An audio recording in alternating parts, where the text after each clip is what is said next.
Hello everyone, welcome to this second lecture on DC motor drives. In this lecture, we will understand working principle of DC motor. After that, we will understand characteristics of separately excited DC motor, and we will understand speed and torque control of separately excited DC motor. And in last part, we will understand various performance parameters of DC motors. So let's get started. First, we will understand basics of DC machine, mainly working. So for any DC machine, there are few important parts. So first, outer part of that machine is called as yoke. Next is it has poles. On pole we have field winding wound over it. So here you can see that there are 4 poles, and inside field we have a armature, and armature is mounted on the shaft. So in order to explain the working in simple way, we can say that when we apply a DC voltage to field side, it creates a magnetic flux or magnetic field, and when we excite armature by a DC source, armature becomes a current carrying conductor. Now you can see a situation as a current carrying conductor, that is armature, is placed in magnetic field. So as per the Faraday's law, we can say that when a current carrying conductor is placed in varying magnetic field, it experiences a force. So by this principle, armature will start moving. So this is a simple working principle of DC motor. Now let us understand equivalent circuit of DC motor. There are various configuration of DC motor. If armature and field are separated and they are excited by separate power supply, it is called as separately excited DC machine. If they are connected in parallel, it is called as shunt DC motor, and if they are connected in series, that is called as series DC motor. Now we will understand some mathematical equations for separately excited DC motor. Here you can see that we have a armature part and field part, both are separated.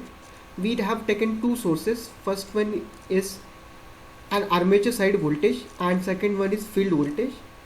Field voltage will create magnetic flux, and armature voltage will make armature as current carrying conductor. Now when we see equivalent circuit of DC motor, you can see that it has armature resistance, armature inductance, and when motor is running, there is a back EMF. So when we apply simple KVL, we can say that under running condition, the armature voltage EA is equals to RA into IA plus L DIA by dt plus EB. Similarly, the field voltage EF will be RF into IF plus L DIF by dt. When the motor reaches to steady state speed, DIA by dt and DIF by dt will become 0, because these current will be constant quantities. So in that case, we can simply say that armature voltage EA is equals to EB plus IA RA, and field voltage EF is equals to RF into IF. Now let us understand torque component. So mechanical torque is T is equals to K phi into IA. This is electromagnetic torque, which is responsible for moving your motor against the load torque. Now load torque and motor torque are always in opposite direction. The back EMF EB is K phi into omega. As the speed increases, back EMF will increase.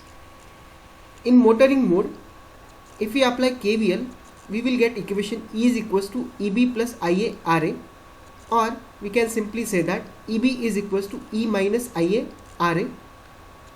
In motoring mode, the applied voltage on the armature side is greater than EB. This indicates that this is a motoring mode. And when motor is in generating mode, EB is equals to E plus IA RA, and for generating mode, the condition is EB is greater than E. Now back EMF which is produced in the motor is given by EB is equals to K phi omega, where K is voltage constant, phi is flux, and omega is speed in radian per second. Now let us understand what is mechanical power. So we know that power, mechanical power is equals to torque into the speed. So P is equals to torque into omega, T into omega, and this mechanical power is equivalent to electrical power. So electrical power is EB into IA. Now torque produced is given by torque is equals to K phi into IA. Now for motoring mode, if we write equations, we will get this output as, first is the applied voltage E is equals to EB plus IA RA. We got it from earlier equation. Then EB will be E minus IA RA, and as we know that EB is equals to K phi into omega. When we equate equation 2 and 3 here, we will get an equation for speed, that speed is equals to E minus IA RA divided by phi. This speed is in radian per second. Now we can conclude one thing, that the speed of any motor, DC motor, is proportional to the applied armature voltage E and inversely proportional to the flux phi. Now depending on type of motor, these scenarios may change, but for separately excited motor, we have a separate source on armature and separate source on field side. That means we can control the speed of separately excited DC motor by controlling armature voltage E and by controlling flux phi separately. In case of DC series motor, field winding and armature winding, they are connected in series. You can see that here series and armature are connected in series, and the equation for speed would be omega is equals to E minus IA into RA plus RF divided by phi. These motors are used when there is a demand of high starting torque. Now we will focus on separately excited DC motor first. Now let us understand characteristics of separately excited DC motors. So here we have plot three characteristics. So there are three graphs. First graph is the graph of torque or power versus speed. Second graph is the graph of speed versus armature current IA, and the third graph is the graph of field current versus speed. Now we can operate a separately excited DC motor in two modes. First one is called as constant torque mode and second one is called as constant power mode. Now there are two scenarios. First is below base speed operation and above base speed operation. Here omega B is called as base speed. Now first understand what is base speed. The speed which corresponds to the rated armature voltage, rated field current and rated armature current is called as rated speed or base speed. Here it is indicated by omega B. Now below base speed we use armature control. So in this scenario, in graph 1 you can see that increase the armature voltage from 0 to rated voltage. As we increase the armature voltage, we know that speed is proportional to armature voltage from previous equation. So if we increase the armature voltage E, omega will increase. Here flux is kept constant. That means field voltage is not changing.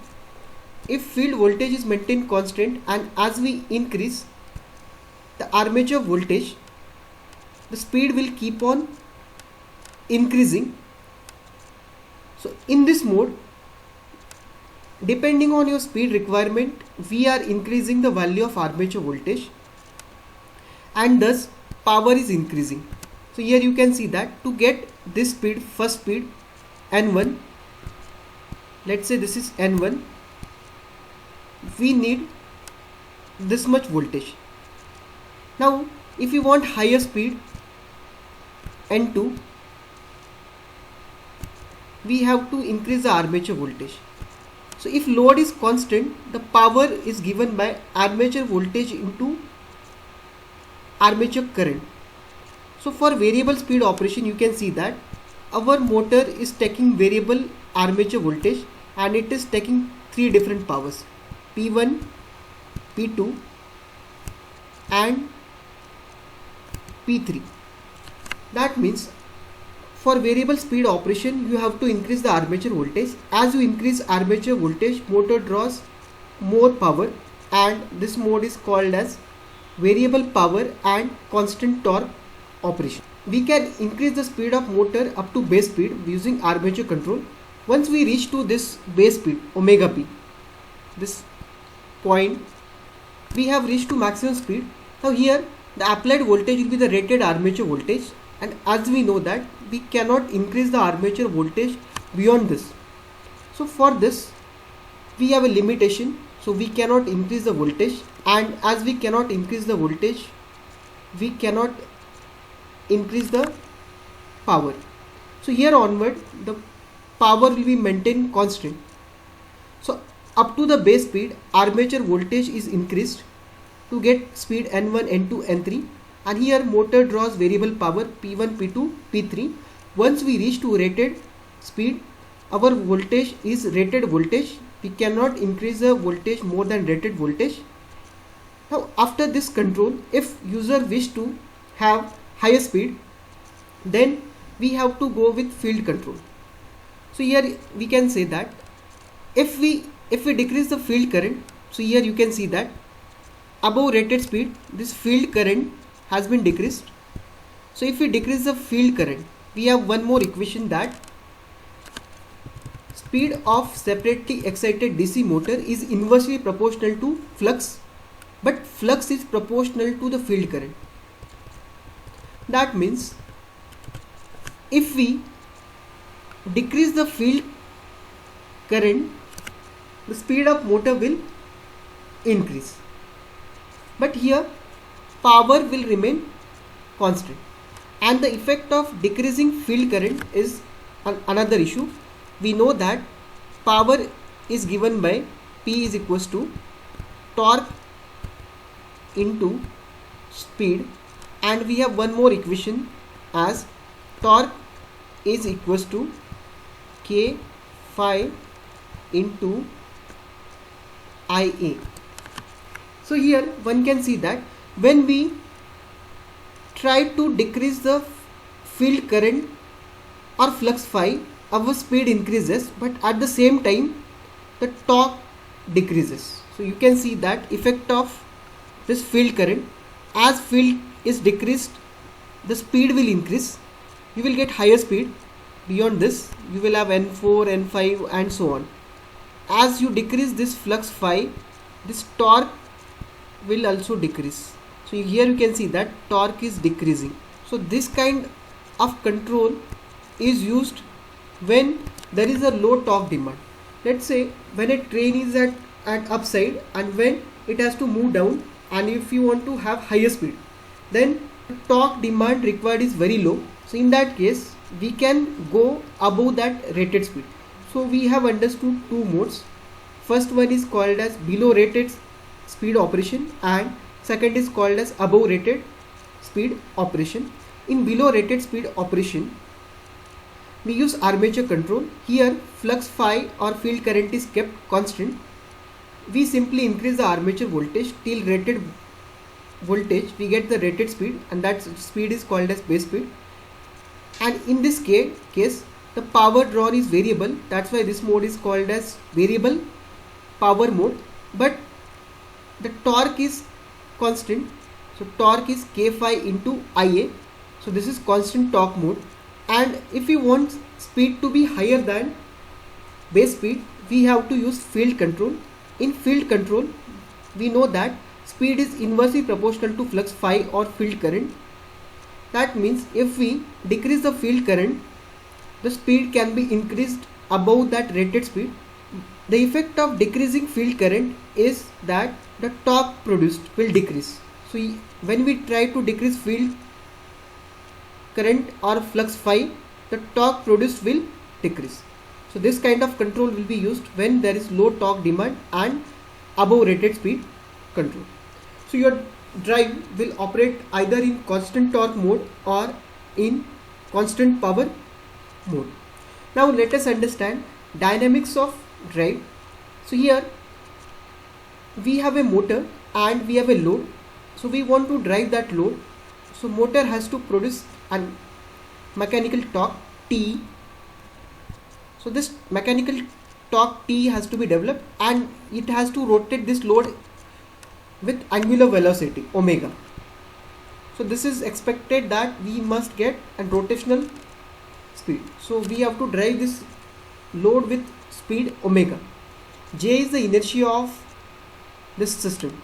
We can write one equation that T is equals to TL plus J d omega by dt, or T minus TL is equals to J d omega by dt, where TL is the load torque, T is a motor torque.